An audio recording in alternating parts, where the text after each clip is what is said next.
23 سال کی عمر میں آپ نے فصیح عربی کے اندر جو ہے وہ کلام کیا،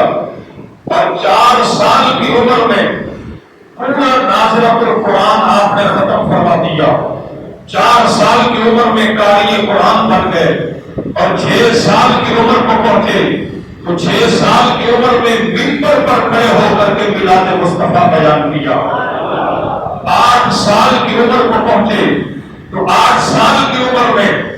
آپ نے محترمات وراثت پر مسئلہ تحریر کیا، اور ہدایت النحو جیسی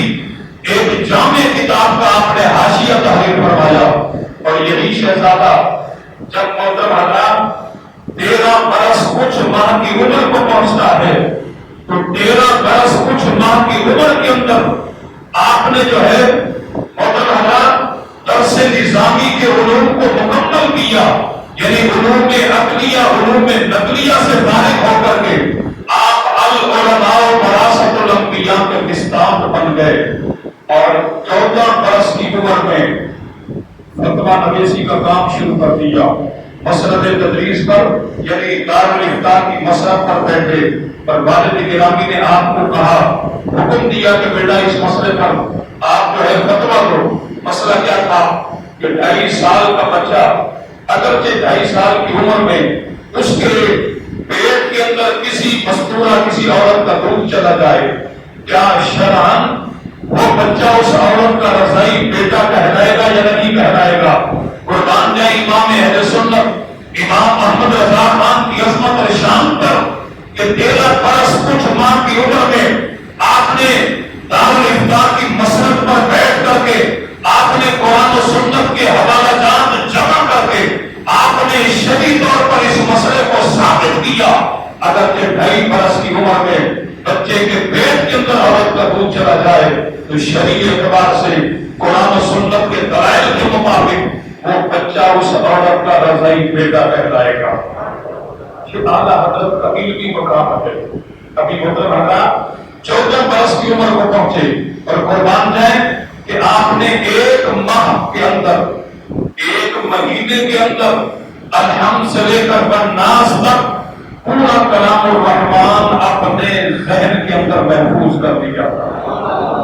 1 مہینے کے اندر آپ حافظ قرآن بن گئے۔ بعض لوگ جو ظاہر دین کو سمجھنے والے ہیں، ظاہر دینوں نے آپ کو صرف عالم شریعت سمجھا، اور انہوں نے صرف یہ سمجھا کہ یہ اعلیٰ حضرت امام احمد رضا خان ایک عالم دین ہے، عالم شریعت ہے، یعنی انہوں نے صرف یہ سمجھا۔ پر جو علوم باطن رکھنے والے ہیں، باطنی علوم رکھنے والے، باطنی علوم کا خزانہ رکھنے والے، انہوں نے اس بات کو قبول کیا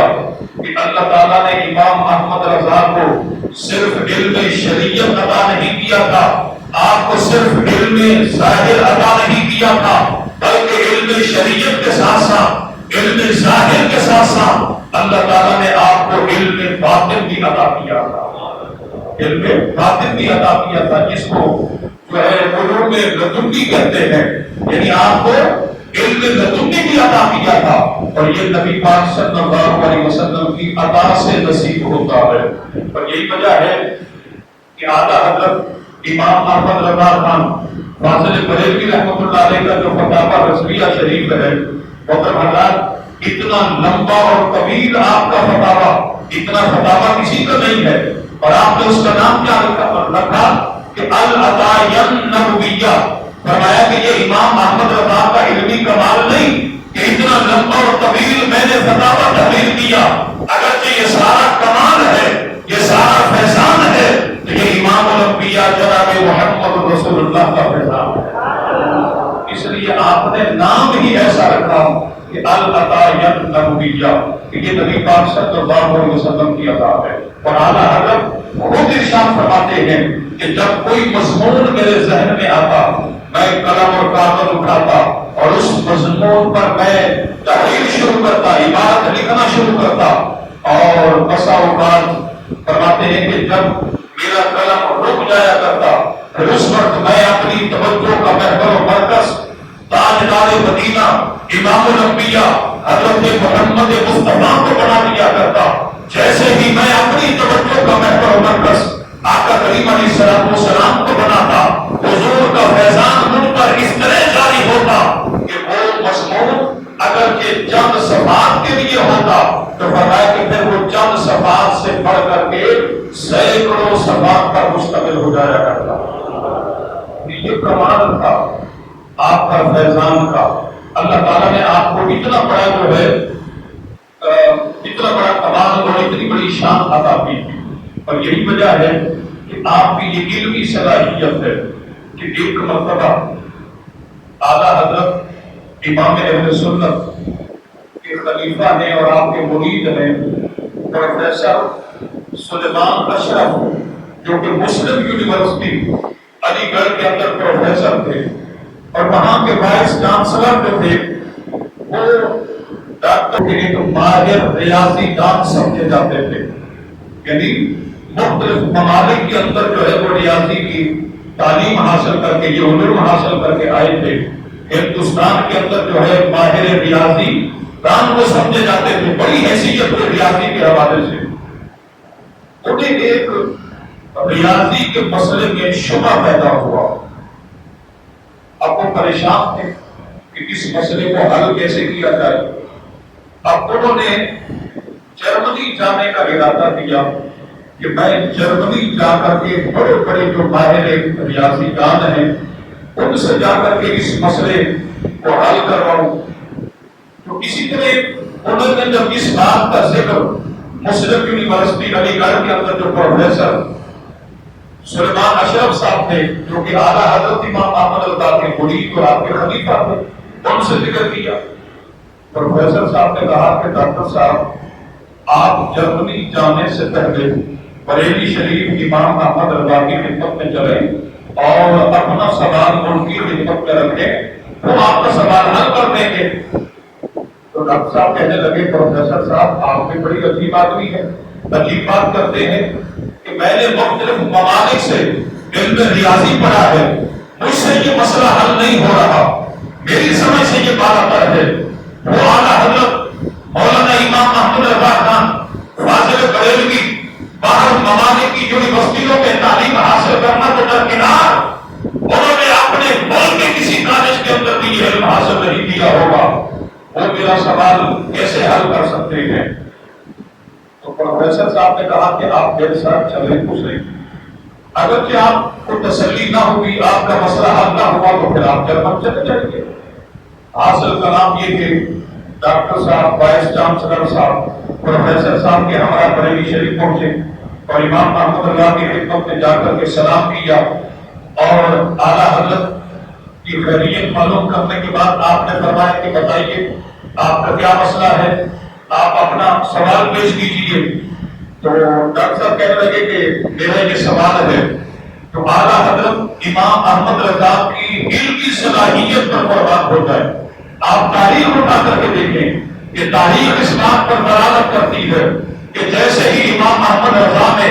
وہ سوال سنا، سن کر کے فوراً ہی بغیر کسی تاخیر کے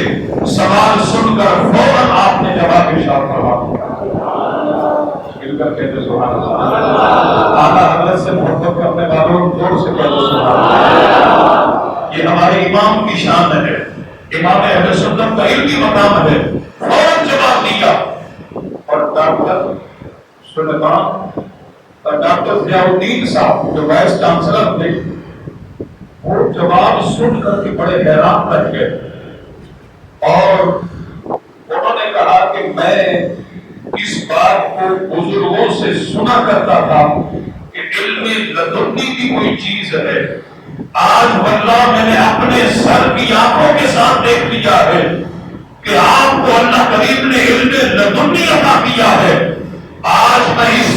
نتیجے پر پہنچا ہوں کہ آپ کے سامنے اپنے آپ کو میں طفل مکتب سمجھ رہا ہوں۔ فرمایا کہ جو مسئلہ بڑی بڑی یونیورسٹیوں کے ماہر تعلیم حل نہ کر سکے، بریلی شریف کی سرزمین پر بیٹھ کر کے اس ٹوٹی ہوئی چٹائی پر بیٹھ کر کے اس سادگی کے ساتھ زندگی گزارنے والے اس مرد کلندر نے میرا مسئلہ حل کروا۔ شان اعلیٰ حضرت امام محمد رضا خان فاضل بریلوی، امام احمد رضا خان فاضل بریلوی جب تمام علوم سے فارغ ہوئے اور تمام علوم سے فارغ ہونے کے بعد آپ کے والد محترم آپ کو بیعت کروانے کے لیے حضرت شاہ آل رسول کی خدمت عالیہ میں لے کر کے حاضر ہوئے، اور حضرت شاہ آل رسول یہ وہ اللہ کے کامل ولی ہیں اور اتنے بڑے عابد، اتنے بڑے مجاہد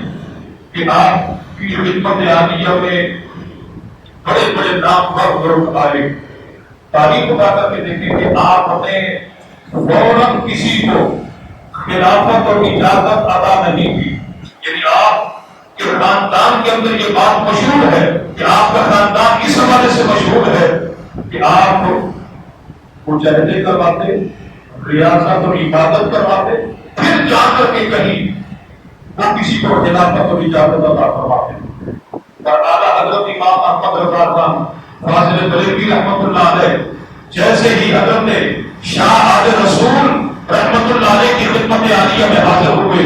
تو آپ نے جا کر کے حضرت شاہ آل رسول کے ہاتھ میں ہاتھ دیا، مرشد کریم کے ہاتھ پر آپ نے بیعت کی۔ جیسے ہی حضرت شاہ آل رسول حضرت امام احمد رضا کو بیعت اپنا مرید کرتے ہیں، مرید کرنے کے ساتھ ہی آپ نے اتنا محبت کا اظہار کیا، شفقت کا اظہار کیا کہ آپ نے تمام سلاسل کی خلافت کی اجازت عطا فرمائی۔ حضرت شاہ آل رسول کی خدمت عالیہ میں بڑے بڑے بزرگ علماء موجود تھے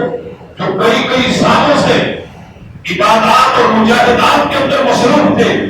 انہوں نے کہا، ایک غلام نے آگے بڑھ کر کے عرض کی کہ حضرت ہم تو کئی سالوں سے اس انتظار میں ہیں، یہ کس کی قسمت جانتی ہے اور کس کے نام کا کنواں نکلتا ہے، اور آپ کو خلافت اور اجازت آپ اسے عطا کرتے ہیں۔ امام احمد رضا تو ابھی آئے، آتے ہی انہوں نے آپ کے ہاتھ میں ہاتھ دیا، آپ کے ہاتھ پر بیعت کی، آپ نے اتنا بڑا کام کہ تمام سلاسل کی خلافت عطا کر دی اور انہیں آپ نے اپنا خاص خلیفہ مقرر کر دیا۔ اس کی کیا وجہ ہے؟ اس حکمت سے پردہ اٹھائیے۔ حضرت شاہ آل رسول کہتے ہیں کہ غلاموں سنو، میرے پاس لوگ آتے ہیں تو وہ دل آلودہ لے کر کے آتے ہیں، ان کے دل پر جو ہے وہ آلودگی ہوتی ہے، لہذا اس لیے مجھے کئی سال